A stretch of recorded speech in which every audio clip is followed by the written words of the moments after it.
Deer বন্ধুরা, আজকে যে টপিকটা নিয়ে আলোচনা করব সেটা হচ্ছে হিউম্যান ডেভেলপমেন্ট ইন্ডেক্স। তো জিডিপি, জিডিপি অনেক দীর্ঘদিন ধরেই মেজারমেন্ট হয়ে আসছে বা ব্যবহৃত হয়ে আসছে। Almost 200 years old concept, but the term GDP first coined by Simon Kuznets in 1934. But GDP কোনো দেশের যে ইকোনমিক মাইট বা ইকোনমিক পাওয়ার, সেটা জিডিপি দ্বারা মেজার করা যায়। বাট জিডিপি একটা অ্যাকচুয়ালি দেখা যায় যে জিডিপি কোনো কান্ট্রির যে পপুলেশন, ইন্ডিভিজুয়াল বা পপুলেশন, তার যে আদার্স যে এক্সপেক্ট আছে, যে ডেভেলপমেন্টের যে এক্সপেক্ট, সেগুলোকে সম্পূর্ণভাবে ক্যারি করে না। কারণ আমরা দেখতে পাই যে যে সমস্ত দেশগুলো ইকোনমিক্যালি পাওয়ারফুল, সেই সমস্ত দেশগুলোর আবার সব হিউম্যান ডেভেলপমেন্ট ইন্ডেক্সে সবার আগে নেই। কারণ কি হয় না, গ্রেট পাওয়ার, যারা বিশেষ করে ইকোনমিক পাওয়ারফুল কান্ট্রি, তারা নানা রকম কনফ্লিক্টে জড়িয়ে থাকে। তারা হেজেমনিক পজিশন মেনটেন করতে গিয়ে তারা বিগ মিলিটারি রাখতে হয়, ফলে তাদের ওপর কিছুটা কম্প্রোমাইজ করতে হয় হিউম্যান ডেভেলপমেন্টের, এডুকেশন বা হেলথের উপরে। তো এই জন্য এইচডিআই, হিউম্যান ডেভেলপমেন্ট ইন্ডেক্স, এটা অ্যাকচুয়ালি কোনো দেশ বা কান্ট্রির যে পিপুল কতটা ডেভেলপ, কতটা পুয়ার, বা কতটা তারা এডুকেশন বা আদার্স জিনিসের উপরে, এডুকেশন বা হেলথের উপরে কতটা গুরুত্ব আছে, সেটা বোঝার জন্য হিউম্যান ডেভেলপমেন্ট ইন্ডেক্স, যেটা এইচডিআই, যেটা চালু হয় 1990-তে। তো এইচডিআই নর্মালি এখানে কি মেজার করা হয়, যে এইচডিআই জিডিপির যে gross national income, gross national income কে কান্ট্রির টোটাল পপুলেশন দিয়ে ভাগ করলে ইন্ডিভিজুয়াল ইনকাম পাওয়া যায়। তো এটা একটা জাস্ট ইন্ডিকেটর আছে যেখানে। দেন তাছাড়া GNI per capita, this standard GNI per capita in purchasing power প্যারিটিতে, তার সাথে আরও দুটো ইন্ডিকেটর অ্যাড হয়েছে, লাইফ এক্সপেক্টেন্সি অ্যাট বার্থ। তাহলে লাইফ এক্সপেক্টেন্সি অফ বার্থ কিনা, কোনো শিশু জন্মগ্রহণ করলে তার যে সম্ভাব্য যে কত বছর বাঁচতে পারে, সেটার একটা হিসাব। তাহলে এটা কিসের উপর ডিপেন্ড করে না, দেশের হেলথ কেয়ারের উপর ডিপেন্ড করে, কতটা বেটার হেলথ কেয়ার আছে দেশে, কিভাবে তার স্যানিটেশন সিস্টেম আছে, বা কিভাবে তার আরও আদার্স যে সিস্টেম আছে, আন্ডার 5 মর্টালিটি রেট, কিভাবে নিউট্রিশনকে ট্যাকেল করা হচ্ছে, এই সমস্ত লাইফ এক্সপেক্টেন্সি ইন্ডেক্সে অ্যাড করা হয়। সাথে কি আছে না, নলেজ, নলেজ কি না, এক্সপেক্টেড ইয়ার্স অফ স্কুলিং। তাহলে কতটা বছর একটা বাচ্চা স্কুলে পড়ছে, মেন ইয়ার অফ স্কুলিং বা এডুকেশন ইন্ডেক্স। তাহলে এডুকেশন ইন্ডেক্স, লাইফ এক্সপেক্টেন্সি এবং জিএনআই ইন্ডেক্স, তিনটার উপরে এইচডিআই আছে। তো এডুকেশন ইন্ডেক্স কি না, এডুকেশন আমরা কেন করি না, একটা মানুষ যখন জন্মগ্রহণ করে, তারপরে সে 5-7 বছর বয়স থেকে কর্মের ক্ষেত্রে উপযোগী হয়ে ওঠে। বাট আমরা তারপরেও যে ম্যান্ডেটরি কিছুটা, আমরা প্রত্যেকটা দেশে কোনো না কোনো ম্যান্ডেটরি নিয়ম আছে যে এত ক্লাস পর্যন্ত পড়তে হবে। যে আমাদের দেশে যেমন সর্বশিক্ষা মিশন আছে, যে এতটা বছর পর্যন্ত বাচ্চাকে পড়তেই হবে, তেমনি প্রত্যেকটা দেশেই কোনো নিয়ম আছে। কেন আছে না, আমরা কিছুদিন যে হিউম্যান স্কিল বা লেবারকে স্যাক্রিফাইস করছি ফর স্কিল শেখার জন্য, যাতে say in future say better skilled labourer হয়ে ওঠে বা বেটার স্কিল্ড পার্সোনেল হয়ে ওঠে, যাতে সে টেকনোলজির সাথে, চেঞ্জিং টেকনোলজির সাথে অ্যাডাপ্ট করতে থাকে। তো mean schooling, mean years of schooling also important. কারণ যদি সাধারণত দেখা যায় যে পুয়ার কান্ট্রিতে বেশিরভাগ মানুষজন এটা সার্টেন ইয়ার্সের পরে এডুকেশনকে অ্যাফোর্ড করতে পারে না, তারা অটোমেটিক্যালি কর্মক্ষেত্রে ঢুকে পড়তে হয়, ফলে তাদের কাছে স্কিল খুব কম থাকে এবং লো পেইং জবে সেটেলড হয়। তাহলে এডুকেশন যতটা আমাদের বেটার হবে, তাহলে আমরা ভবিষ্যতে আমরা তত বেশি স্কিলড ওয়ার্কার হতে পারবে। এটাও একটা ইন্ডিকেটর অফ হিউম্যান ডেভেলপমেন্ট ইন্ডেক্সের। তাহলে এই তিনটে ইন্ডেক্স নিয়ে আমাদের life expectancy index, education index এবং জিএনআই, এই তিনটে একটা ওয়েটেজ ভ্যালু আছে। এই ওয়েটেজ ভ্যালুর ওপরে আমাদের এইচডিআই আছে। একটা সংক্ষিপ্ত পাওয়ার পয়েন্ট আছে, যেখানে আমি সংক্ষিপ্ত কিছু ডিসকাস করব। এখানে গ্রোথ আর ডেভেলপমেন্টের মধ্যে পার্থক্য আছে। তো গ্রোথ কি না, গ্রোথ হচ্ছে quantitative increase, quantitative increase of number increase, numerical increase. But development হচ্ছে কোয়ালিটেটিভ ইনক্রিজ।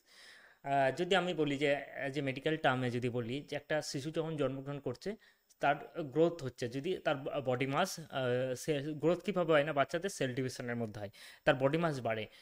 ডেভেলপমেন্ট কী হচ্ছে না, তার গ্রোথের সাথে সাথে তার যে মাইলস্টোন আছে সেগুলো যদি অ্যাচিভ হয়। এবার যদি কারোর গ্রোথ হয়, যদি টিউমারের গ্রোথ হয়, বা অনলি পেট বেড়ে গেল, বা তাহলে কি ডেভেলপ হবে না, তাহলে কোনো সে ডিজিজ আছে। ঠিক সেমই কান্ট্রির ক্ষেত্রে এই সেমই কনসেপ্ট প্রযোজ্য। দেখা গেল হয়তো যে কোনো কিছু সংখ্যা বাড়ছে, গ্রোথ হয়তো হাউজিং বাড়ছে বা আদার সার্ভিসেস বাড়ছে, বাট পপুলেশন হয়তো তার থেকে বেশি ফাস্টার রেটে বাড়তে আছে, তাহলে গ্রোথ হচ্ছে, বাট ডেভেলপমেন্ট হচ্ছে না। ডেভেলপমেন্ট হচ্ছে ইমপ্রুভমেন্ট অফ লাইফ। তো কোয়ালিটি অফ পিপুল এটা কি আছে না, এটার জন্য পাকিস্তান ইকোনমিস্ট মেহবুবুল হক একটা তিনি তার ব্রেন চাইল্ড এই আইডিয়াটা এইচডিআইটা তিনি এটা কনসেপ্ট দেন। এবং এখানে কি আছে না, human development equity, equal access of resource, sustainability means যে ফিউচার জেনারেশন পর্যন্ত যেটার কন্টিনিউয়াস অপরচুনিটিস থাকে। Sustainability means the savings for future generation, productivity, that is labour productivity and empowerment.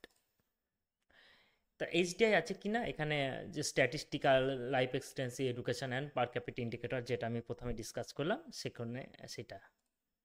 তাহলে মেহবুবুল হক এবং অমর্ত্য সেন এই দুজন ইকোনমিস্ট খুব ইম্পর্টেন্ট রোল প্লে করেছে এই এইচডিআই ডেভেলপমেন্টের, যেটা 1990-তে হয়, এবং হিউম্যান ডেভেলপমেন্ট অফিস যেটা ইউএনডিপির ইউনাইটেড নেশন ডেভেলপমেন্ট প্রোগ্রামের হিউম্যান ডেভেলপমেন্ট অফিস থেকে এটা পাবলিশড হয় 1990 থেকে। এখানে ইন্ডিকেটর আছে long life, healthy life, knowledge and decent standard of living. তো এইচডিআই এখানে হেলথ আছে, health greater chance of health, education আছে, মিন স্কুল অফ ইয়ার কত বছর পড়ছে সেটা বিভিন্ন কান্ট্রির ক্ষেত্রে বিভিন্ন হতে পারে, এবং আরেকটা আছে কিনা রিসোর্স, এবং এইভাবে ক্যালকুলেট করা হয়, এখানে একটা ক্যালকুলেশন আছে। তো এটা বিভিন্ন দেশের সাথে কম্পেয়ার করা হয়। তো বেশিরভাগ ক্ষেত্রে দেখা যায় যে normally developed HDI 0 to 1, 0 to 1-এর মধ্যে এটাকে এক্সপ্রেস করা একটা ইন্ডেক্স ফর্মে। যদি আমি বিভিন্ন কান্ট্রি বিভিন্ন কন্ডিশনগুলো তাদের আমি এক্সপ্রেস করি, এটা অনেকটা ফ্যাক্ট বুক বা ড্যাশবোর্ডের মতো হবে।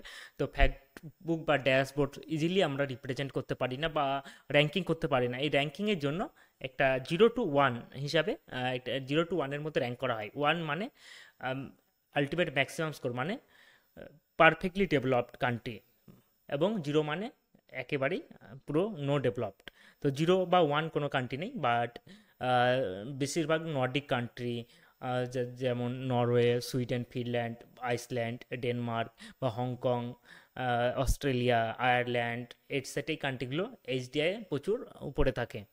এবং লিস্ট ডেভেলপ কান্ট্রি বেশিরভাগ সেন্ট্রাল আফ্রিকান বা সয়েল কান্ট্রি যেমন নাইজার, মালি, চাদ, সেন্ট্রাল আফ্রিকান রিপাবলিক এটসেট্রা, এই কান্ট্রিগুলো এইচডিআর ভ্যালু খুব কম। তো ইম্পর্টেন্ট এইচডিআই এটা ওভারঅল ইকোনমিক ডেভেলপমেন্টের একটা কনসেপ্টে এইচডিআইয়ের ইম্পর্টেন্স আছে এখানে। এবং জিডিপি যেখানে কান্ট্রি টোটাল ইকোনমিক মাইটকে ইন্ডিকেট করে, সেখানে এইচডিআই মেনলি ওয়েলফেয়ার, কান্ট্রির ইকোনমিক ওয়েলফেয়ারকে হিসাব করা হয়।